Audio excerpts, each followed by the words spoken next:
Bueno, pues vamos a meternos de lleno en un tema fascinante. Hoy analizamos los efectos de la PIP, una herramienta que es, vamos, fundamental en cuidados intensivos. Y vamos a ver que su papel va muchísimo más allá de simplemente mejorar el oxígeno. A ver, pensemos por un momento en una UCI, una unidad de cuidados intensivos. ¿Qué nos viene a la cabeza?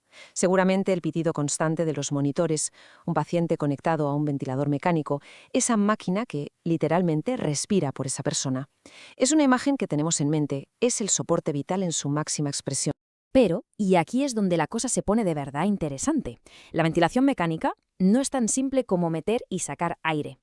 Hay un parámetro, uno muy sutil, pero a la vez increíblemente poderoso, que lo cambia absolutamente todo. Hablamos de una presión constante, una que se queda ahí, en los pulmones, incluso cuando se está soltando el aire. Y eso, bueno, pues eso es la PIP. Y claro, esta presión, la PEP, es una herramienta potentísima. Pero como pasa con todo lo que es muy potente, usarla bien es un arte, de verdad muy delicado. Puede ser la clave de todo, la solución, o puede acabar creando un problema todavía mayor. Vamos al ejemplo perfecto de un arma de doble filo.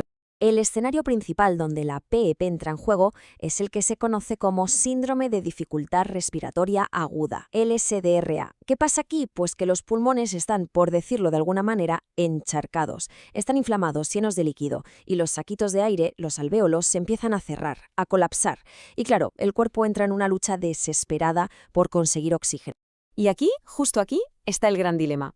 Por un lado, la PIP es una maravilla para volver a abrir esas zonas del pulmón que se habían cerrado. Es un proceso que llamamos reclutamiento, fantástico. Pero, ¿qué pasa si nos pasamos de presión? Pues que esa misma fuerza puede estirar demasiado las partes que sí estaban sanas y no solo eso, sino que también puede perjudicar al corazón. El gran reto, el quid de la cuestión, es encontrar el punto justo, el equilibrio perfecto. Para entender bien este equilibrio, tenemos que pararnos a hablar de un concepto que es fascinante y absolutamente crucial, el pulmón de bebé. Vale, ¿y qué nos dice esta cita? Pues algo que a primera vista choca un poco. Resulta que en un paciente con SDRA, el pulmón no está todo enfermo por igual. No, una gran parte está colapsada, no funciona. Pero queda una pequeña porción que sí está sana, que todavía funciona. Y claro, a esa parte sana, que de repente tiene que asumir todo el trabajo, se le llama el pulmón de bebé. Y aquí llega la pregunta del millón, la que se hace cualquier médico en la UCI. ¿Cómo? ¿Cómo usamos la presión? Para abrir las zonas enfermas, las colapsadas, sin dañar por exceso de presión esa pequeña y súper vulnerable porción de pulmón que aún funciona. Perfecto, esta imagen lo explica de maravilla. Si miramos la parte A del dibujo, se ve clarísimo. Vemos cómo la presión consigue que esos alvéolos que estaban aplastados, cerrados, se vuelvan a abrir. Eso es el famoso reclutamiento. En la práctica, lo que estamos haciendo es que el pulmón de bebé sea un poquito más grande, o sea, darle más tejido sano para que pueda respirar. Pero claro, ahora vemos la otra cara de la moneda. Esto es lo que pasa cuando nos pasamos con la PIP.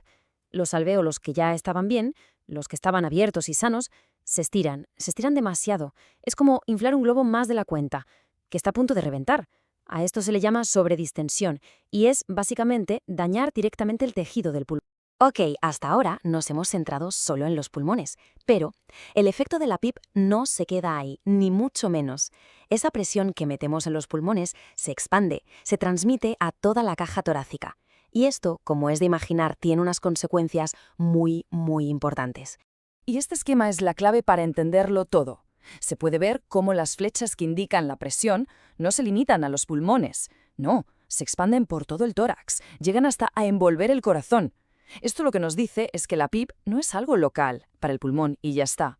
Es una intervención sistémica.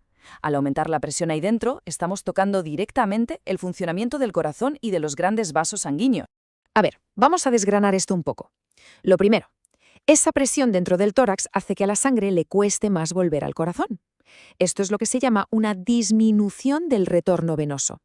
Como consecuencia, el ventrículo derecho tiene menos sangre para bombear. Pero, y esto es muy curioso, a la vez puede ser una ayuda para el ventrículo izquierdo, porque le reduce la resistencia contra la que tiene que luchar para expulsar la sangre. Y aquí llegamos a una de las partes más elegantes de todo esto. La relación entre la PEP y la resistencia de los vasos del pulmón tiene forma de U. Imaginemos una U. Si se pone muy poca PEP, los vasos están aplastados por el pulmón que está colapsado. Si se pone demasiada PEP, los vasos están aplastados por el pulmón que está demasiado inflado. Pero si se encuentra el punto justo, el fondo de la U, ¡bingo! Se minimiza esa resistencia y se le hace el trabajo al corazón muchísimo más fácil. Entonces, la pregunta clave es obvia. ¿Cómo encontramos ese punto perfecto de PIP? Y no para un paciente teórico, sino para cada paciente en concreto. Pues como se puede imaginar, no es nada fácil, y las estrategias para conseguirlo están en constante evolución. Vale, tradicionalmente, ¿qué se hacía? Pues el personal clínico se fijaba mucho en la compliance, que es como la elasticidad del pulmón. Se buscaba el nivel de PIP que hacía el pulmón más elástico, por así decirlo. O sea, el punto en el que costaba menos presión meter la misma cantidad de aire. Suena lógico, ¿verdad? El problema es que ahora sabemos que este método te puede engañar. No distingue bien entre lo bueno, que es abrir tejido nuevo, y lo malo, que es estirar demasiado el que ya estaba bien. Y por eso mismo, ahora están surgiendo técnicas nuevas para personalizar de verdad el tratamiento. Por un lado, hay métodos como el ratio reclutamiento/infracción que nos dan una idea de cuánto pulmón se puede llegar a recuperar. Y por otro, tecnologías alucinantes como la tomografía de impedancia eléctrica, que, ojo, permiten ver en tiempo real qué zonas del pulmón se están abriendo y cuáles se están estirando demasiado. Y todo esto sin usar radiación. Todo esto nos lleva entonces a la gran conclusión, a la idea principal con la que nos tenemos que quedar después de todo este repaso. Quedarse con que la PIP es solo un botón para subir el oxígeno es sencillamente una visión anticuada e incompleta. El objetivo va mucho, mucho más allá. El objetivo de verdad, como lo resume perfectamente esta cita, es un complejo acto de equilibrio.